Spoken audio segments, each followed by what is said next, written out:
Good morning. I'd like to call the February 18th, 2010 Board of County Commissioners meeting to order. And we have a new thing that we are doing as the county board. I would ask you to stand with us for the Pledge of Allegiance. I pledge allegiance to the flag of the United States of America and to the republic for which it stands, one nation, under God, indivisible, with liberty and justice for all. Thank you. Commissioner Bernard is in Salem attending a community corrections meeting and won't be in attendance today, but we do have with us Erica Allison for our consent agenda later on for the Housing Authority, so welcome, Commissioner Allison. We have a presentation to start our agenda, and that presentation is a proclamation, February 21st to the 27th as Public Safety Appreciation Week in Clackamas County, and we have Dana Robinson here to present, and others. Good morning, Commissioners. Good morning. I'm Dana Robinson. I'm the Director for the Emergency Management Department at the county, and joining me today is Bob Cambra from the Juvenile Department, and we're here to request that the board proclaim the week of February 21st through the 27th, 2010 as Public Safety Appreciation Week. Public safety responders are vital to the well-being of our community, and this year in the proclamation we've really come up with a broader definition of public safety agencies, and this is in alignment with the board's goals of looking at public safety as a system. And so if you see fit, I would read the proclamation. Would you go ahead and read it? All right. Okay. Really glad Bob was here with me today, too. All right. Whereas those members of our community who work daily as responders for emergencies and other public safety needs, whether in police, fire, medical response, or other similar agencies, are vital to the well-being of our citizens, and whereas the efficiency of the qualified personnel who staff public safety departments significantly influenced by public attitude and understanding of the importance of the work they perform, and whereas community support and interaction is vital to the efficient operation of public safety departments and their programs, and whereas the health, safety, and comfort of our county is enhanced by the resourcefulness and integrity of those public safety departments, and whereas there are those volunteer citizens in the community who assist in efforts to reduce emergencies by actively engaging in programs that create awareness, train citizens, or reduce the potential need for emergency responder agencies, and whereas effective public safety is a system which involves many different offices and skilled personnel, starting with the call to our 911 dispatchers who send out the first responders such as law enforcement, fire, and emergency medical services, who go to the scene and provide emergency medical services and criminal investigations, to the medical examiners who investigate suspicious deaths, to the deputy district attorneys who investigate and prosecute criminals and work with the community to provide proactive solutions to crime problems, to our local juvenile justice system, community corrections, and jail personnel who make sure that criminals are properly supervised and incarcerated. And finally, to our Emergency Management Department, which coordinates all of these offices in large emergencies that involve the community. And whereas it is fitting and proper that we recognize the ongoing contributions of the county's public safety personnel and volunteer citizens who contribute to overall public safety efforts by honoring them during the week of February 21st through February 27th, 2010. Thanks. Bob, did you want to add anything? No, but just to assure the commissioners that we take public safety as one of our primary and very important tasks, and we join everyone to continue to be good stewards of the community. Great, thank you. I think I'll ask for a motion, and then we can have discussion. Do I have a motion? Chair Peterson, I move we proclaim February 21st through 27th, 2010 as Public Safety Appreciation Week in Clackamas County. Do I have a second? I'll second that. It's been moved by Commissioner Leininger and seconded by Commissioner Austin. Do we have any further discussion? Any comments? Commissioner Leininger. I think, given the timing of this proclamation, we can't help but reflect on the fact that this last week there was a shooting, an officer-involved shooting in a domestic violence episode, and that is troubling. It is deeply troubling, and I think the board, but also the sheriff's office and all of those who work for the county in the public safety continuum know that that's tragic and awful, and we're uniting to take some steps to try to make sure that we provide, very good public safety for our community. But I also want to say, and I think on that level, the timing of this proclamation is really good because there are so many people in our sheriff's office and in the public safety continuum who are so earnestly and skillfully and professionally working to keep the community safe that even as we think about the tragic events and we work to make sure that that doesn't happen in the future, it's important to honor all those people who are doing so much right to keep our community safe. And so I'm very happy to focus on and thank all those people who are working hard on our behalf this week. Thank you. Thanks. Thank you. Commissioners? Thank you. I just think it is a good time to really thank the continuum, because everybody from the district attorney's office, as you mentioned, to the work that you do in preparedness, safety, emergency preparedness, and the work that you do with our kids. So thank you. I think it is a good time, and there's so much going on in the community that it's so hard to put boil it down to a boilerplate one sentence of everything that we do Yes. at the county in order to make sure that people are not only safe now, but in an emergency. So thank you both. And with that, all those in favor say aye. Aye. All those opposed, abstaining, the motion is approved. Thank you. Right. And Thank you, to both of Commissioners. for coming in. Thank you very much. We have a second presentation. It's a presentation on the economic impacts to community services in Clackamas County. And we have Gary Schmidt from our Public Government Affairs Office to do a brief PowerPoint presentation. It's something that we asked for a couple of weeks ago, and very pleased to have this presentation. It's always difficult in times when people need more services to have declining resources to help them, and so we wanted to kind of get a handle on that and see where we're at, kind of an update. So thank you, Gary.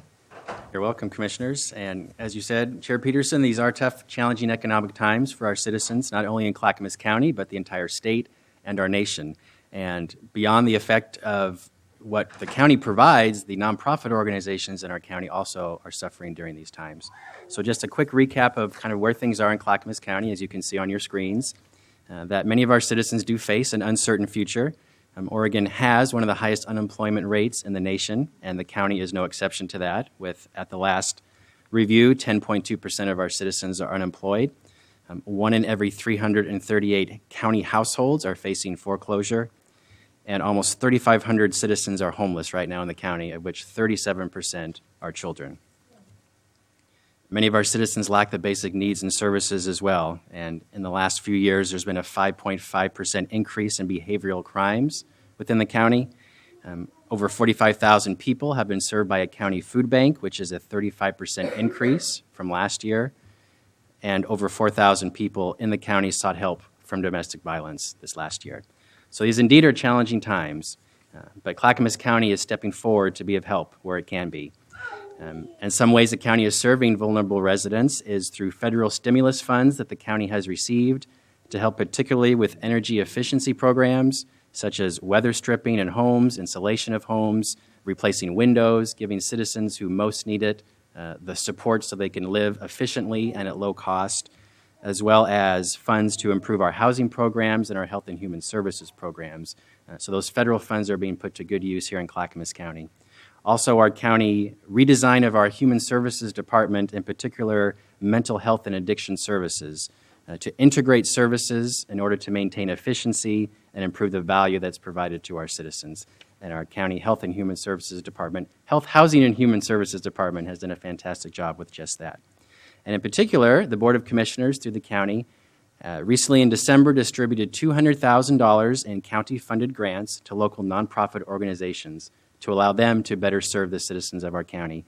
And just 3 examples I've listed on the slide: the Clackamas Women's Services to help them provide funding for outreach and services to victims of domestic violence, Senior Citizens Council of Clackamas County to provide services to clients such as food and housing, and the Employment Assistance Program, which helps people with specific goals for job hunting, resume building, and interview skills. So over the next few weeks, we'll showcase all of the organizations that receive these funds here at a business meeting to let you and our citizens know how these funds are really helping our nonprofit organizations provide the services to our citizens that most need them. So with that, simply, these are tough times, but there is hope ahead, and thanks to you and Clackamas County, we are providing assistance to those that most need it in Clackamas County. Thank you, Gary. That was a very nice overview. Any comments or questions? Commissioner Austin?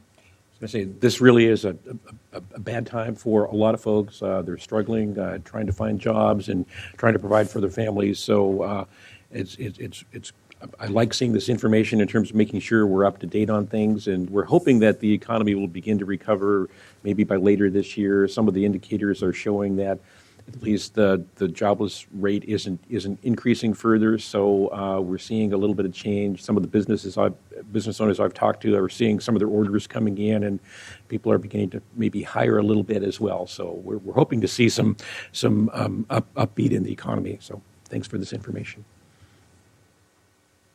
Any further questions or comments? All right. Thank you, Gary, very much, and thank you for the continuing communication on these other organizations. Thanks. I believe Commissioner Leininger would like to do an intro and have Cindy Becker come forward. To build on the theme that I articulated before, as you know, last Friday, a Clackamas County Sheriff's deputy fatally shot his wife and her friend, and then ultimately himself in a Gresham bar. And he shot a third victim who remains hospitalized in critical condition. Sergeant Jeffrey Grahn was a 15-year veteran of the Clackamas County Sheriff's Office, and he and his wife leave behind 4 children, ages 13 to 23. Goes without saying, we are shocked and saddened by this tragic event, and we extend our deepest condolences to the Grahn family, and also to the families of Kathleen Hoffmeister, who was a friend of Charlotte Grahn and was killed, and also to the victim and family of Victoria Schulmerich, who was critically injured, and she is still living, thankfully, and we send her our best wishes. We also want to convey our support to the Sheriff's Office because truly I feel, and the board feels, that they do care very much about domestic violence issues, family safety issues, and I think that we, together with them and other resources in the community, such as legal aid, health, housing, and human services, Clackamas Women's Services, and others, are planning to develop a response strategy in the next couple of weeks so that we can make sure that we are doing all we can in what are very challenging, stressful economic times in the community to keep people in Clackamas County safe.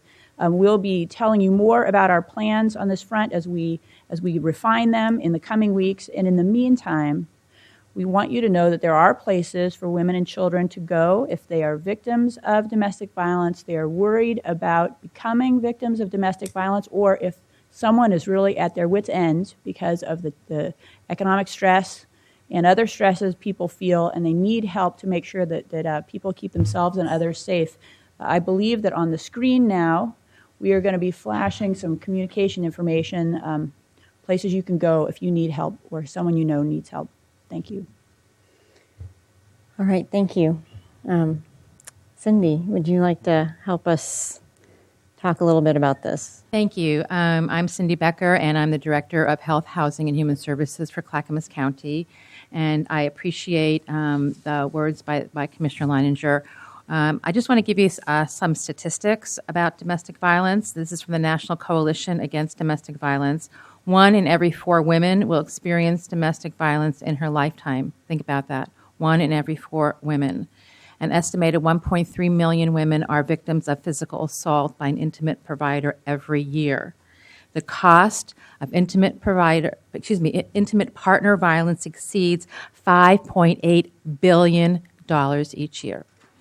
It's a huge economic cost, it's a huge medical cost, and most important, it's a huge individual cost. I just want to give you a little bit more information about the state. Across the state of Oregon, they received 188,694 calls to their domestic and sexual violence program helplines over the past year.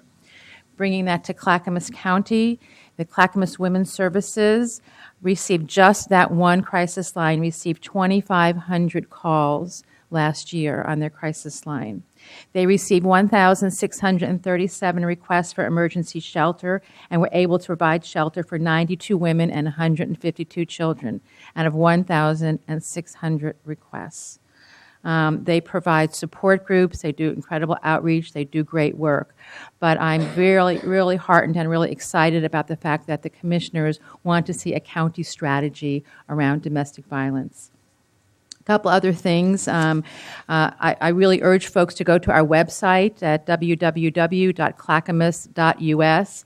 There are many, many additional numbers to call in terms of crisis, in terms of mental health counseling around the county.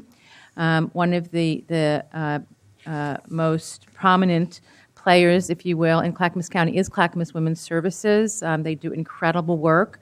They have amazing stories to tell, and the good news that I have to let folks know is that as part of our Community Development Block Grant Consolidated Plan, 3-year plan, they are included for $100,000 in that plan starting July 1st to expand their services. So we are starting to make some headway in that. The other thing I would like folks to know is that Clackamas Community Corrections is sponsoring a women's empowerment project.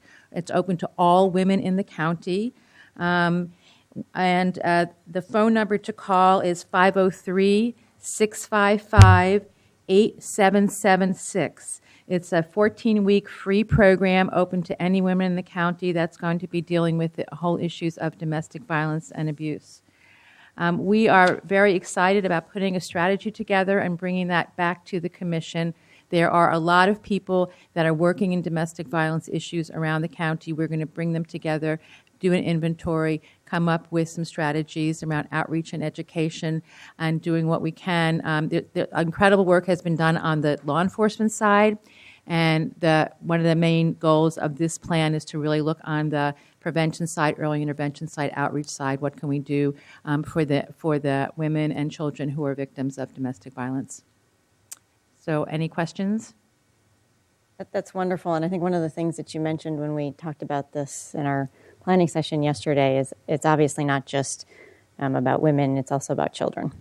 And so whatever strategy we do is going to be for both. Absolutely. Yeah, so I just wanted to highlight that. But I very much appreciate all the information and the new information on the class that's going to be given, and that's wonderful. With that, thank you very much, and we will continue to keep you updated on our work to strengthen education and information out to the public on this, as well as potentially more resources to deal with the problem. So thank you. All right, we'll move on to the Housing Authority consent agenda, and we have Commissioner Allison again here, and I will ask for a motion to approve the Housing Authority consent agenda. Yes, I move for approval of the consent agenda. Great. Is there a second? Second. Been moved by Commissioner Allison and seconded by Commissioner Lehan that we approve the Housing Authority consent agenda. Any further discussion? All those in favor say aye. Aye. All those opposed? Abstaining? The motion is approved. Thank you. Thank you, Commissioner Allison, for being here today. And if you need to leave, you can. Thanks. Next on our agenda is citizen communication. I do have 3 people signed up. There are blue cards available for folks to sign up if you would like to on any non-agenda item. I'm going to call forward 2 folks, and it's Jessica Harrington and Cindy Tyree.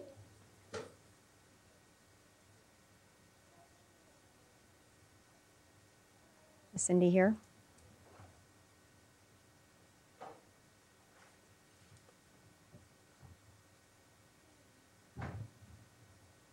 Good morning, Commissioners.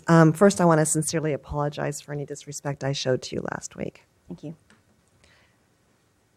It's obvious to me that I have done what I can here to help you understand why I believe what you have done about that mail-in was wrong. Therefore, I am following the Council of Attorneys to file a new complaint with the Secretary of State, as the original complaint was insufficient and lacking in pertinent details pursuant to ORS 26432. I will also be filing on behalf of the taxpayers of Clackamas County a suit of ORS 294-100 for misappropriation of funds through the circuit court system. But I think one thing that you'll find interesting is my manufacturing business is headquartered in Twin Falls, Idaho. And at a recent Chamber of Commerce meeting in Twin Falls, there was a discussion of the sudden and notable increase in inquiries from Oregon businesses interested in relocating to Idaho. Because of this interest, I'm also a commercial property owner in Twin Falls, Idaho, and I am experiencing vacancies due to the downturn in the economy. And so I'm in discussion with my partners on how to strategically and aggressively market our properties to Oregon companies to persuade and encourage them to relocate their businesses to a business-friendly state such as Idaho and fill our vacant properties there. The Chamber of Commerce in Idaho feels that this was definitely a direct response to the recent passage of Measure 66 and 67. So I just thought you would be interested in hearing the effect these measures are already having in our state, that there would be interest in a small, little, tiny town like Twin Falls, Idaho. Finally, I want to thank you for providing the public testimony for citizens to express opinions and gather necessary info and documentation. I'm sure you're going to miss me because I won't be here for now, again, because I'm going to be pursuing these other things. But I imagine I will probably utilize this forum sometime in the future again. Thank you very much for your patience. Thank you. Thank you so much. I would ask that folks be respectful of time in terms of clapping. We try to raise hands in response if we're going to do that, but I very much appreciate you coming in support of somebody who's testifying. So I did not see Cindy Tyree come forward. Oh, I'm sorry. Jessica. That's right, Jessica. No Jessica Harrington? Oh, okay. Sorry. Jessica, you have 3 minutes on the clock, and you just need to give your name and address for the record. Is that included in my time? Thank you. Okay. For the record, my name is Jessica Harrington, and my address is 6282 Southeast Lake Road, Milwaukee, Oregon 97222. Thanks. Thank you. I was the one who first saw this card in the mail. At first, I was offended and went inside to talk about it with my husband. I had no idea that it was a misappropriation of public funds and was told by a friend. And when I was told, the offense turned to nausea. I'm still nauseous. I think that using public funds and public time to try and convince the voters to give them more money is reprehensible. Upon looking at this flyer, you can clearly tell that it is skewed, because not at any time in this flyer does it give the impression that it would raise individual or business taxes, which both measures do. And that all of the programs cited that would lose money or funding in general is using fear to get people to vote the way they want. I challenge anyone to read this flyer who is impartial and come away with the belief that anything but a yes vote on both of these measures will in some way endanger their children's education, public safety, or justice programs. I would expect this from political action committees or other private entities, but when the state or the county resorts to scaring people into voting money into their own coffers, it is morally repugnant and a slap in the face to representative government. Okay, thank you so much. I just want to clarify for the record that there has been no actual yet, obviously Cindy has brought it up, discussion about misappropriation of funds, I think in terms of a legal, technical. So I would just turn to my attorney and just for clarity of the record, can we just talk about that for a moment? Well, it is true that if a public official misappropriates public funds, there is a cause of action in circuit court. In this case, there's also a defense based on advice of counsel to the board that I advised you that this was appropriate to prepare an educational, informational flyer for the public. So that was my advice, and I feel like I really can't comment on the possibility of any future litigation, but we would certainly defend it if it came in. Correct. I just wanted to make it clear that there has been no decision or suit yet, and so it would be an opinion expressed by individuals. That's all. That's correct. All right. Thank you. All right. I have one more person who has signed up, and that's Shannon Berlant. Morning, Shannon. 3 minutes on the clock, and name and address. And yes, you don't have to give your address if you don't want to. Shannon Berlant, and I prefer not to give my address. So today I'm continuing with my thoughts from February 11th about the mailer that you sent out on Measures 66 and 67. I have many more questions. I've asked for something as broad as overall, how much did you spend on this? And I really feel that you haven't provided all of the expenses that we can attribute to the mailer. I'm going to withhold my questions for now until after I review all of the documentation that your Government Affairs Office provided to me late yesterday, which is well over 100 pages, so it's going to take me some time to review that. I recognize that that information may answer some of the questions that I already have, which is why I'm not bringing those before you today. I also recognize that this material will probably generate many more questions and many weeks' worth of citizen communications, 3-minute allotted questions later after I've reviewed that material. So I came here today to tell you that I, like most people, aren't professional bureaucrats that make over $80,000 a year. I can't attend everything that's open to the public. I want to encourage you again to let the sun shine on everything that you do. Right now, your work sessions aren't on the county website. If you make crucial decisions like spending taxpayer money in a work session and without voting on or bringing the issue up in a board meeting, then why aren't you doing the audio like you do the staff presentations on the website? Why aren't there meeting notes minimally on the website? In this same vein, since my 3 minutes aren't up yet, I'd like to introduce you to a new concept. Maybe it's new, maybe it's not. It's called Open Books Oregon. This time last year, House Bill 2500 passed the Oregon State Legislature, and they're going to be putting the Oregon State departments, the legislative, the executive budgets and expenditures online. And I would like to suggest to you, why not follow suit and make your budgets available online, your expenditures and revenues also online. Thank you. Thank you. I believe I'm going to ask our Chief Financial Officer, who's just sitting in here, to let you know where you can actually find that information online now. Once published, our budgets are provided online on the Clackamas County website, which is www.clackamas.us. Thank you, And Mark. they're located within the Finance Department portion of the website. Thank you. Much appreciated. Before we leave this, I just wanted to let folks know, and I think we've distributed the letter that we received yesterday from, my time is up. From Carla Corbin, compliance specialist at the Elections Division of the state.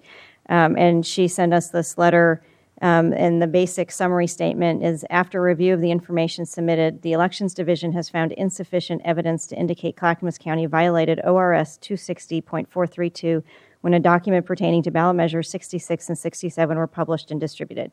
So that was the most recent complaint that had been filed, and the determination from the Elections Division. So I just wanted to let people know that.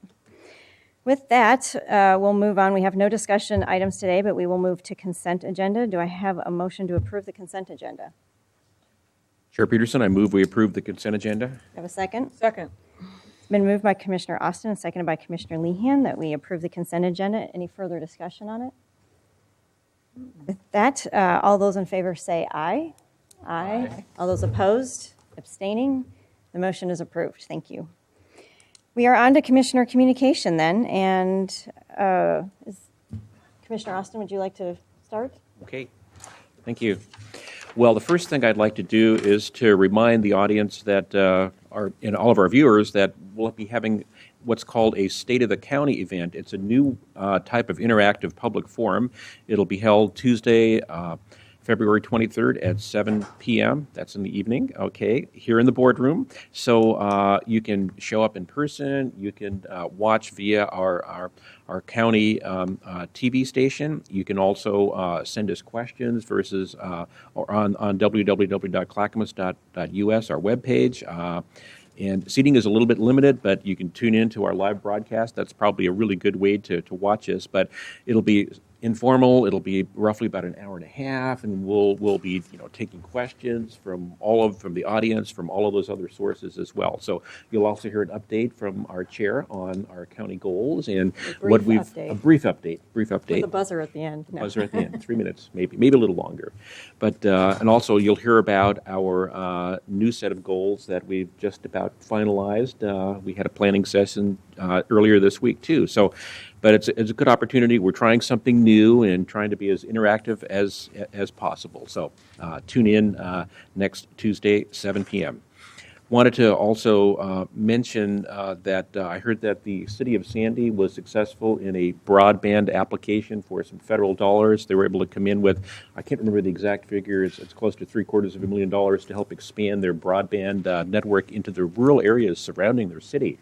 And it'll be probably a lot of it will be wireless, and I don't know what their charges are, but it's very inexpensive. And so hopefully those of us in the rural area can look to them in, I'm not sure what the timeline is, but we'll probably hear more about that. So really happy to see that city be successful. They've basically been at the forefront of working with wireless and broadband for their citizens for a long time. So great. So congratulations to the city for that. Also wanted to talk a little bit about some of the discussions I've had after our last meeting here. We did talk about raising some of the park entry fees for dealing with issues on the Clackamas River. And a number of the people I've talked to have said, gee, $8 might be a little bit too much. So I know we're still talking about how much we should raise that fee, and we'll be dealing with it again later this month. A lot of the indications coming back from people are saying $5 sounds maybe about right. It'll help pay for some of the public safety issues. If we ban alcohol, maybe that'll reduce some of the need for additional public safety folks. So there may be some middle ground here, or maybe it gets phased in over time. So that just wanted to mention that. I've been hearing some feedback from people, especially in my area, who really use the river for recreation and really appreciate having such an amenity close by to their homes, and fairly inexpensive too. So that's one of the concerns that I've heard. And just a brief moment to talk about the methamphetamine task force. We've been able to see about $650,000 or more come into the county for an interagency task force. Representative Kurt Schrader, I've remember which is which.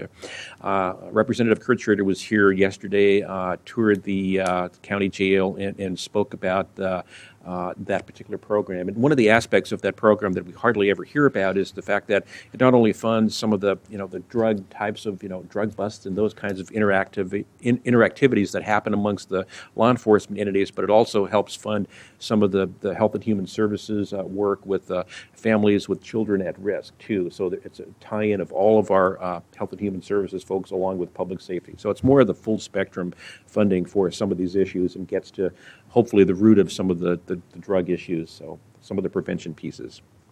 Thank you. Great. Commissioner Lehan? Yes, I don't have much to add this week in terms of the reserves process. We are in the midst of finishing up the IGAs and principles that we will be approving or being asked to approve next week at this business meeting with Metro. I mean, we'll be approving it to move it on to Metro, and then next Thursday afternoon, Metro will approve the IGAs and maps, and at that point we'll have more to say, but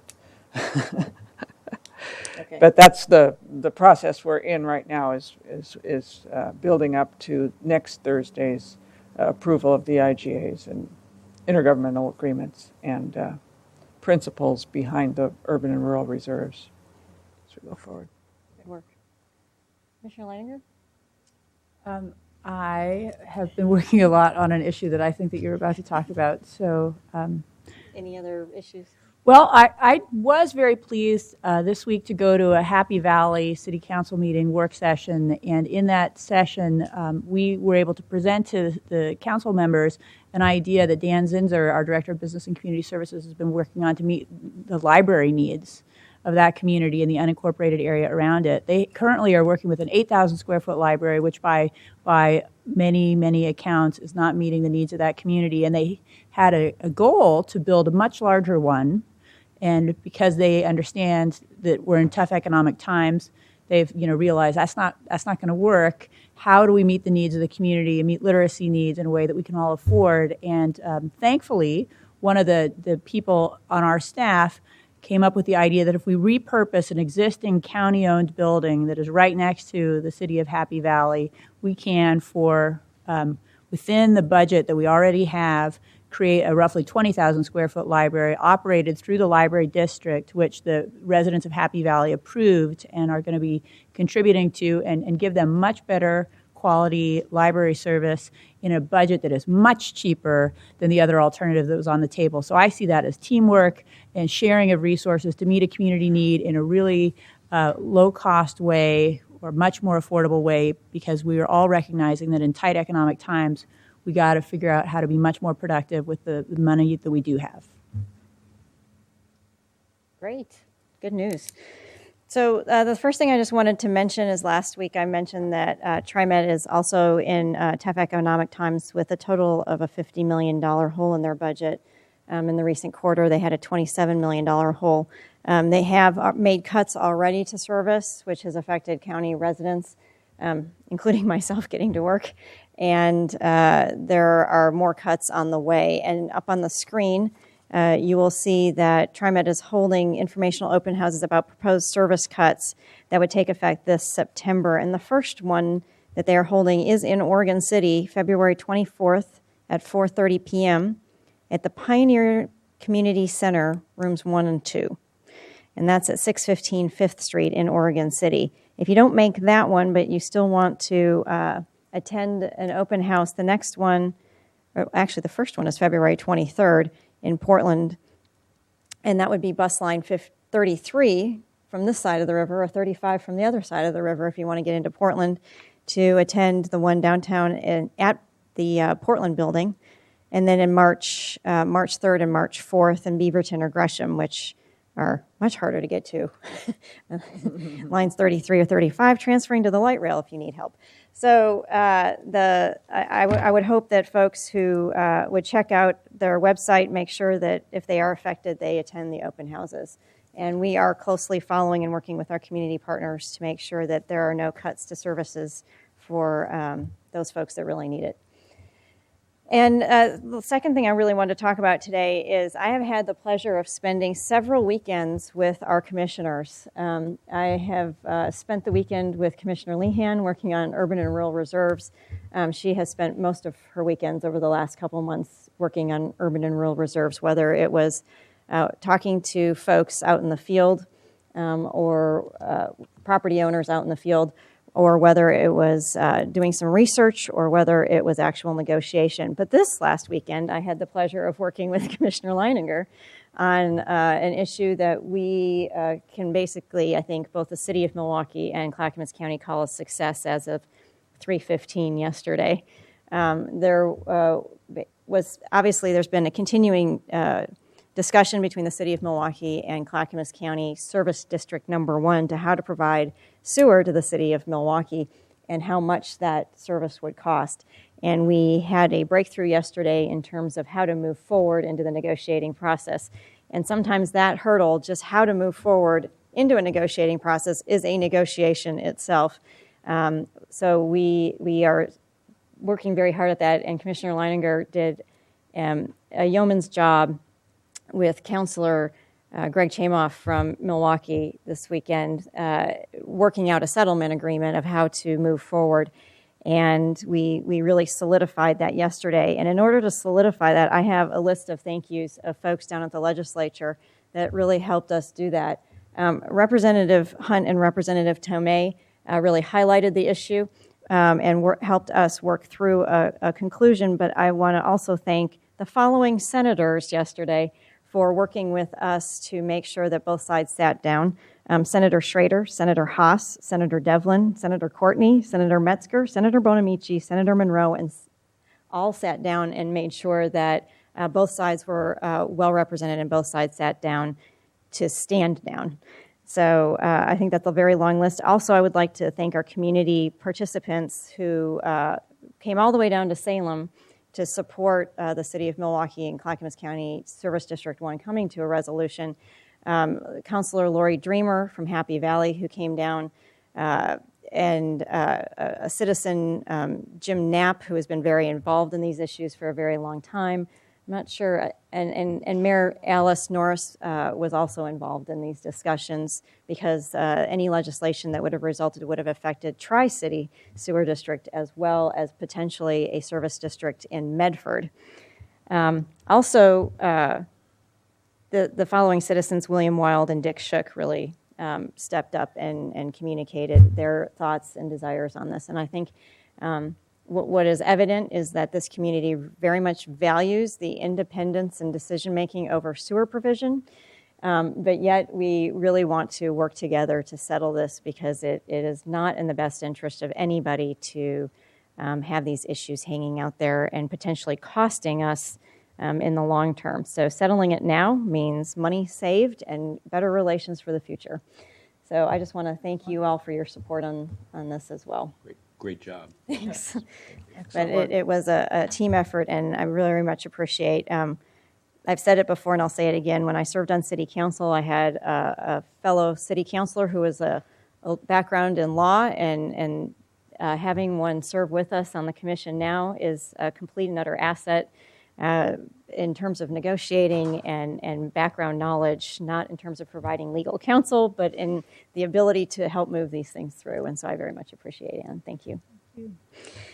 I think we'll end with our community events as we normally do, if there is no objections. And if there's no further business, then the meeting is adjourned. Thank you.